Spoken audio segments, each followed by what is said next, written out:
On nous demande ici de déterminer toutes les fonctions f de n étoiles dans n étoiles qui vérifient cette relation-là, c'est-à-dire encore celle-là.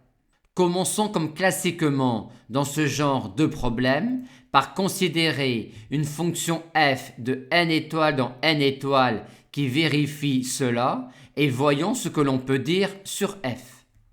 L'écriture de la contrainte sur f sous cette forme-là nous montre que f sera bijective vu qu'il existe une fonction g telle que f rond g égale g rond f égale identité. F est donc surjective, chaque entier n supérieur ou égal à 1 devra être touché par petit f, et f est injective, c'est-à-dire quand un entier n supérieur ou égal à 1 sera touché par f via un entier n0, cet entier n supérieur ou égal à 1 ne pourra pas être touché par un entier distinct de n0. Commençons par écrire cela pour l'entier n qui apporte la plus forte contrainte sur la valeur prise par f de n, à savoir pour n égale 1. On a alors une somme de 3 antinaturels non nuls qui vaut 3.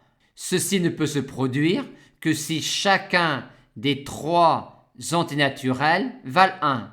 On en déduit donc que f de 1 vaut 1. Regardons maintenant ce qui se passe pour n égale 2. Comme f est en particulier injective, l'entier 1 ne pourra pas être atteint par f par un autre entier que celui par lequel il est déjà atteint, à savoir 1. Par conséquent, f de 2 est supérieur ou égal à 2. Et comme f de 2 est donc supérieur ou égal à 2, pour les mêmes raisons que précédemment, l'image par f de 2 sera également supérieur ou égal à 2. Et de même pour cet entier-là, vu que l'on a déjà que cet entier est supérieur ou égal à 2, donc son image par f ne pourra pas être 1 et sera donc supérieur ou égal à 2. On en déduit alors, vu que la somme fait 6, que f de 2 vaut nécessairement 2. Regardons maintenant si notre raisonnement peut se prolonger en écrivant cette relation-là pour n égale 3. F étant en particulier injective, f de 3 ne peut valoir ni 1 ni 2, aussi f de 3 sera supérieur ou égal à 3.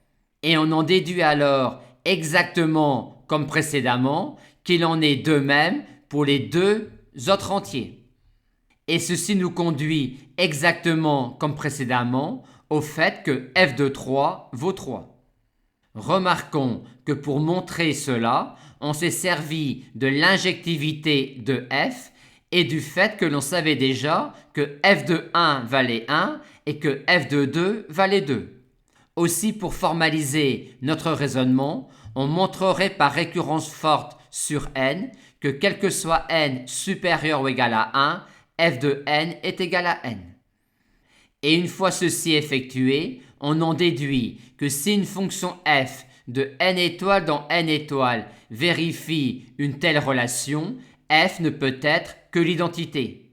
Et comme l'identité convient, on en conclut finalement que l'identité est la seule fonction de n étoiles dans n étoiles qui vérifie une telle relation.